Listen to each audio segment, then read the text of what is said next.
ദേവമനുഷ്യൻ്റെ സ്നേഹഗീത അധ്യായം 227 വാല്യം 5 മാർജിയാമിനെ പോർഫീറിയായ്ക്ക് ഏൽപ്പിച്ചു കൊടുക്കുന്നു. ഈശോയും ശിഷ്യരും ഗലീലിയ തടാകത്തിലാണ്. യൂദാസ് ഉൾപ്പെടെ ശിഷ്യരെല്ലാം കൂടെയുണ്ട്. യൂദാസിൻ്റെ ക്ഷീണമെല്ലാം മാറി. രോഗാവസ്ഥയിൽ ലഭിച്ച സ്നേഹത്തിൻ്റെയും ശുശ്രൂഷയുടെയും എല്ലാം ഫലമെന്നോണം ആളിൻ്റെ മുഖഭാവം കുറെ കൂടെ ശാന്തമായിട്ടുണ്ട്. മാർജിയാമും കൂടെയുണ്ട്. ബാലൻ ആദ്യമായിട്ടാണ് ജലത്തിൽ യാത്ര ചെയ്യുന്നത്. അതിനാൽ പേടിയുണ്ട്. എന്നാൽ പേടിക്കുന്നത് ആരും കാണരുതെന്നാണ് ആഗ്രഹം. എന്നാൽ വള്ളം സാധാരണയിൽ കവിഞ്ഞ് ഉയരുകയും താഴുകയും ചെയ്യുമ്പോൾ ഒരു കൈകൊണ്ട് അവൻ ആടിൻ്റെ കഴുത്തിൽ പിടിക്കുകയും മറ്റേ കൈകൊണ്ട് പിടികിട്ടുന്ന എന്തിന്മേലും കഴുക്കോൽ, പായ്മരം, ബെഞ്ച്, പത്രോസിൻ്റെ കാല്, ആൻഡ്രുവിൻ്റെ അല്ലെങ്കിൽ വള്ളത്തിൽ അങ്ങോട്ടും ഇങ്ങോട്ടും നടക്കുന്ന വേലക്കാരുടെ കാല് മുറുക്കി പിടിക്കുന്നു. ആടും പേടിച്ച് കരച്ചിൽ തന്നെ. മാർജിയാം കണ്ണും അടച്ചാണിരിപ്പ്. ഇപ്പം മുങ്ങി മരിക്കുമെന്ന് വിചാരിച്ച്. അവൻ്റെ കവിളിൽ നുള്ളിക്കൊണ്ട് ഇടയ്ക്കിടയ്ക്ക് പത്രോസ് പറയുന്നു, നിനക്ക് പേടിയില്ലല്ലോ?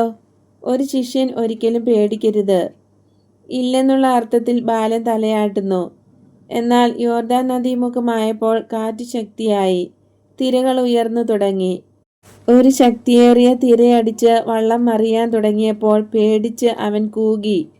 അപ്പൊസ്തലന്മാരിൽ ചിലരെല്ലാം ചിരിക്കുന്നു. ചിലരെല്ലാം കടൽ യാത്രയ്ക്ക് പറ്റാത്ത ഒരുവന്റെ പിതാവാണ് പത്രോസ് എന്ന് പറഞ്ഞ് പത്രോസിനെ കളിയാക്കുന്നു. ചിലർ മാർജിയാമിനെയും കളിയാക്കുന്നുണ്ട്. നീ എപ്പോഴും പറയാറുണ്ട് കടലിലും കരയിലും ഈശോയെ പ്രസംഗിക്കുമെന്ന്. എങ്കിലും ഏതാനും കിലോമീറ്റർ കായലിലൂടെ യാത്ര ചെയ്തപ്പോൾ തന്നെ പേടിച്ച് കരയുകയാണല്ലോ, മോശം എന്നെല്ലാം പറയുന്നു. എന്നാൽ മാർജിയാം ധൈര്യത്തോടെ വാദിക്കുന്നു. തങ്ങൾക്കറിഞ്ഞുകൂടാത്തതിന് എല്ലാവർക്കും പേടിയാണ്.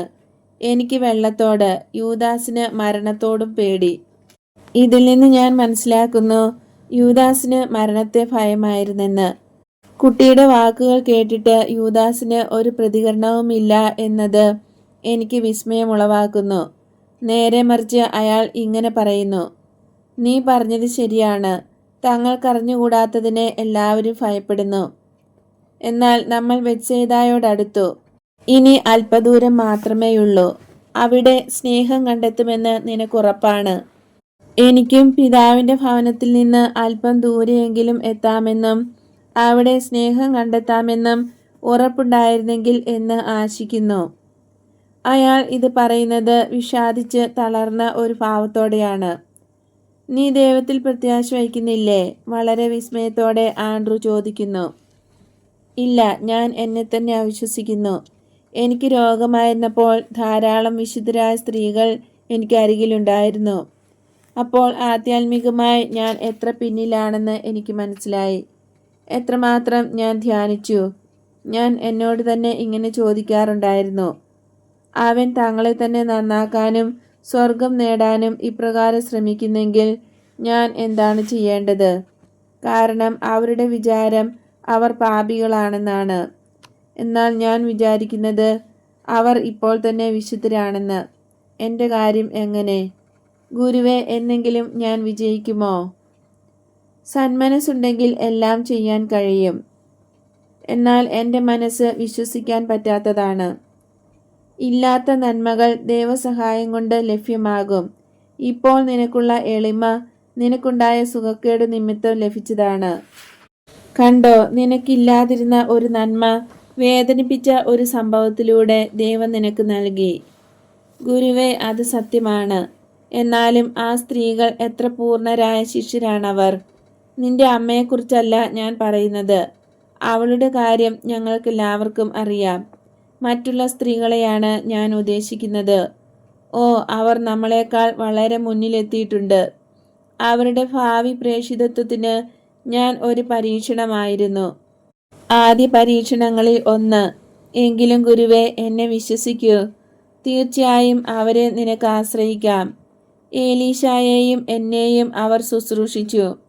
ഏലീശ ആകെ വ്യത്യാസപ്പെട്ട് ഒരു പുതിയ വ്യക്തിയായി ബെത്സൂറിലേക്ക് തിരിച്ചുപോയി. എനിക്ക് വേണ്ടിയും അവർ കുറെ ബുദ്ധിമുട്ടി. എന്നാൽ ഞാൻ അവർ ഇത്രയും പരിശ്രമിച്ചതിനാൽ ഞാനും ഒരു പുതിയ വ്യക്തിയായി മാറുമെന്ന് ഞാൻ പ്രത്യാശിക്കുന്നു. ശരീരശക്തി ശരിക്കും വീണ്ടു കിട്ടിയിട്ടില്ലാത്ത യൂദാസ് കരയാൻ തുടങ്ങുന്നു. അയാളുടെ സമീപത്തിരിക്കുന്ന ഈശോ കൈ യൂദായുടെ ശിരസിൽ വയ്ക്കുകയും മറ്റുള്ളവരോട് മൗനമായിരിക്കാൻ ആംഗ്യം കാട്ടുകയും ചെയ്യുകയാണ്. പത്രോസും ആൻഡ്രൂവും വള്ളം കരയ്ക്കടുപ്പിക്കാനുള്ള ശ്രമത്തിലാണ്. ഒന്നും പറയുന്നില്ല. തീഷ്ണൻ മാത്യു, ഫിലിപ്പ്, മാർജിയം എന്നിവർക്ക് സംസാരിക്കണമെന്നില്ല. കാരണം കരയ്ക്കിറങ്ങാനുള്ള താല്പര്യവും ഒരുക്കവും. ഒന്നും പറയാതിരിക്കുകയാണ് നല്ലതെന്ന സ്വയം ബോധ്യവും. വള്ളം യോർദാൻ നദിയിലൂടെ മുന്നോട്ടു പോയി. അധികം താമസിയാതെ മണൽത്തിട്ടയിൽ വള്ളം ഉറപ്പിച്ചു. വേലക്കാർ കയറുകൊണ്ട് ഒരു പലക വച്ചുറപ്പിച്ചു കൊടുത്തു. പത്രോസും ആൻഡ്രൂവും അവരുടെ നെടിയ അങ്കി ധരിച്ചു. മറ്റേ വള്ളവും ഇതുപോലെ തന്നെ കരയ്ക്കടുപ്പിച്ചു. മറ്റുള്ള അപ്പസ്തോലന്മാരും കരയ്ക്കിറങ്ങി. ഈശോയും യൂദാസും വള്ളത്തിൽ നിന്നിറങ്ങുന്നു. ഈ സമയം പത്രോസ് മാർജിയാമിനെ ഒരു ഉടുപ്പ് ധരിപ്പിക്കുകയും മുടിയും മുഖവുമെല്ലാം വൃത്തിയാക്കുകയും ചെയ്യുന്നു. ഭാര്യയുടെ പക്കൽ കുട്ടിയെ നല്ല രീതിയിൽ കൊണ്ടു ചെല്ലണമല്ലോ. എല്ലാവരും കരയ്ക്കിറങ്ങി. ആടുകളും ഇറങ്ങി. നമുക്ക് പോകാം, സന്തോഷഭരിതനായി പത്രോസ് പറയുന്നു. ബാലന്റെ കയ്യിൽ പിടിച്ചുകൊണ്ട് നടക്കുന്നു. മാർജിയാമും വികാരഭരിതനായിട്ടുണ്ട്. ആടിന്റെ കാര്യമെല്ലാം അവൻ മറന്നു. ഇപ്പോൾ ജോണാണ് ആടിനെ അന്വേഷിക്കുന്നത്.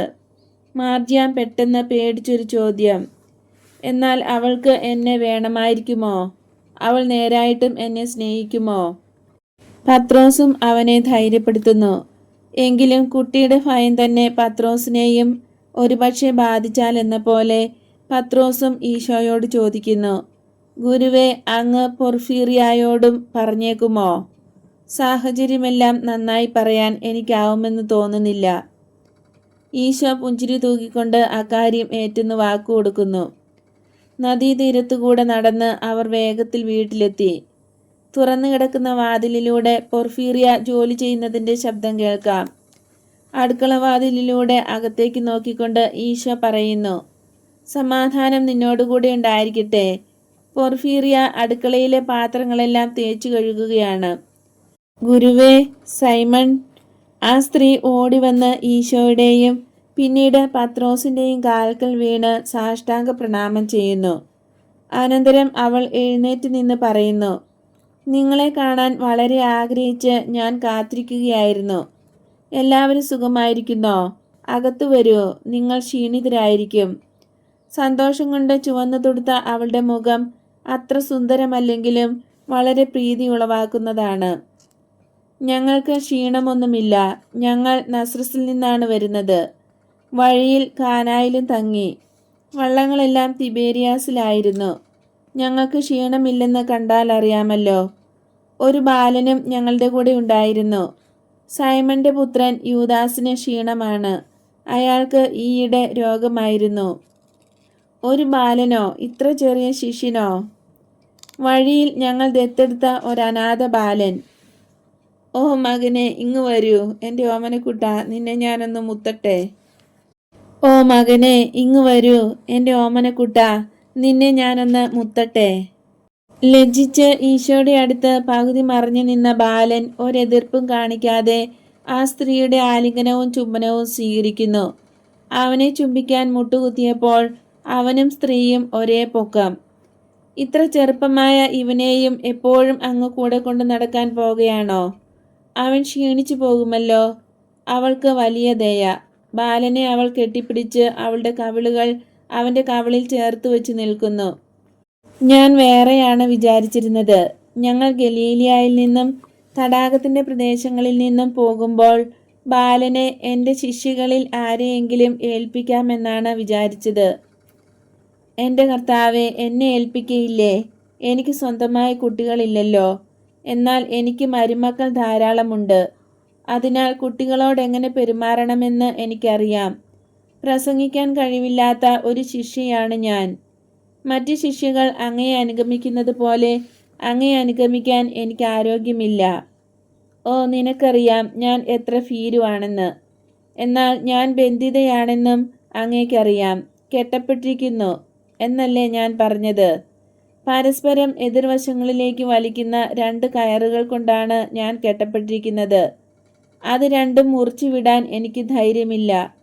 ഈ ബാലന് അമ്മയായിരുന്നുകൊണ്ട് അങ്ങേക്ക് ശുശ്രൂഷ ചെയ്യാൻ എന്നെ അനുവദിക്കുക. മറ്റു ശിഷ്യകൾ അനേകരെ പഠിപ്പിക്കുന്നത് ഞാൻ ഇവനെ പഠിപ്പിക്കും, നിന്നെ സ്നേഹിക്കാൻ. ഈശോ അവളുടെ ശിരസിൽ കൈവച്ച് പുഞ്ചിരി തൂകിക്കൊണ്ട് പറയുന്നു, ബാലനെ ഇങ്ങോട്ട് കൊണ്ടുവന്നതിൻ്റെ കാരണം ഇവിടെ ഒരു അമ്മയെയും ഒരപ്പനെയും അവന് കണ്ടെത്താൻ കഴിയുമെന്ന് എനിക്കറിയാമായിരുന്നു. ഇവിടെ കുടുംബം നമുക്ക് പൂർണ്ണമാക്കാം. ഇങ്ങനെ പറഞ്ഞുകൊണ്ട് ഈശോ മാർജ്യാമിൻ്റെ കൈകൾ പത്രോസിൻ്റെയും പൊർഫീറിയായുടെയും കൈകളിൽ വച്ചു. നിഷ്കളങ്കനായ ഈ ബാലനെ വിശുദ്ധമായ വിധത്തിൽ വളർത്തുക. പത്രോസിൻ്റെ കണ്ണുകൾ കണ്ണീർ നിറഞ്ഞ് പ്രകാശിക്കുന്നു. പത്രോസ് നേരത്തെ ഈ വിവരം അറിഞ്ഞിരുന്നല്ലോ. കൈപ്പുറം കൊണ്ട് കണ്ണീർ തുടയ്ക്കുക മാത്രമേ പത്രോസ് ചെയ്യുന്നുള്ളൂ. എന്നാൽ ഇത്രയും പ്രതീക്ഷിക്കാതിരുന്ന ഭാര്യയ്ക്ക് ഏതാനും നിമിഷത്തേക്ക് വിസ്മയാധിക്യത്താൽ ഒന്നും ശബ്ദിക്കാൻ തന്നെ കഴിയുന്നില്ല. പിന്നീട് അവൾ മുട്ടുകുത്തി നിന്ന് പറയുന്നു, ഓ എൻ്റെ കർത്താവേ, എൻ്റെ ഭർത്താവിനെ അങ്ങ് കൊണ്ടുപോയി.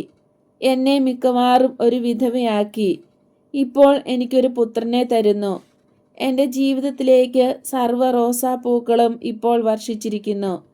നീ എടുത്തവ മാത്രമല്ല, ഒരിക്കലും എനിക്കില്ലാതിരുന്നവയും ഇപ്പോൾ തന്നിരിക്കുന്നു. നീ അനുഗ്രഹീതനാകട്ടെ. ഈ ബാലൻ എൻ്റെ ഉദരഫലമായിരുന്നെങ്കിൽ എങ്ങനെയോ അതിലും അധികം എനിക്ക് പ്രിയപ്പെട്ടവനാണ്. കാരണം നിന്നിൽ നിന്നാണ് അവനെ എനിക്ക് ലഭിച്ചിരിക്കുന്നത്. ഇങ്ങനെ പറഞ്ഞ് അവൾ ഈശോയുടെ വസ്ത്രാഞ്ചലം ചുംബിക്കുന്നു. ബാലനെയും ചുംബിച്ച് മടിയിലിരുത്തുന്നു. അവൾ സന്തോഷവതിയായി. അവളുടെ സ്നേഹവർഷം അഭംഗം തുടരട്ടെ. നമുക്ക് പോകാം. ഞങ്ങൾ പ്രസംഗിക്കാൻ പട്ടണത്തിലേക്ക് പോകുകയാണ്. സൈമൺ ഇവിടെ നിന്നുകൊള്ളൂ. ഞങ്ങൾ വൈകിട്ട് തിരിച്ചു വരും. അത്താഴവും വിശ്രമവും ഇവിടെ തരുമല്ലോ. അവരെ 3 പേരെയും സമാധാനത്തിൽ വിട്ട് ഈശോ ശിഷ്യരുമായി പുറത്തേക്ക് പോകുന്നു. ജോൺ പറയുന്നു, എൻ്റെ കർത്താവേ, സൈമണ് ഇന്ന് സന്തോഷം തന്നെ. നിനക്കും ഒരു കുട്ടി വേണമെന്നുണ്ടോ? വേണ്ട, എനിക്ക് 2 ചിറകുകൾ കിട്ടിയെങ്കിൽ കൊള്ളാമായിരുന്നു. പറന്ന് സ്വർഗത്തിൻ്റെ വാതിൽക്കൽ ചെന്ന് പ്രകാശത്തിൻ്റെ ഭാഷ പഠിച്ച് മനുഷ്യരോടത് പറയാൻ. ഇങ്ങനെ പറഞ്ഞ് ജോൺ പുഞ്ചിരി തൂകുന്നു. ആടിനെ അവർ വൃക്ഷത്തോപ്പിൻ്റെ അങ്ങേയറ്റത്ത് കൊണ്ടുചെന്ന് കെട്ടി. വലയും മറ്റും അവിടെയാണ് കൂട്ടിയിട്ടിരിക്കുന്നത്. അതിന് കുറച്ച് പുല്ലും ഇലകളും വെള്ളവും കൊടുത്ത ശേഷം അവർ പട്ടണത്തിൻ്റെ കേന്ദ്രഭാഗം ലക്ഷ്യമാക്കി നടക്കുന്നു.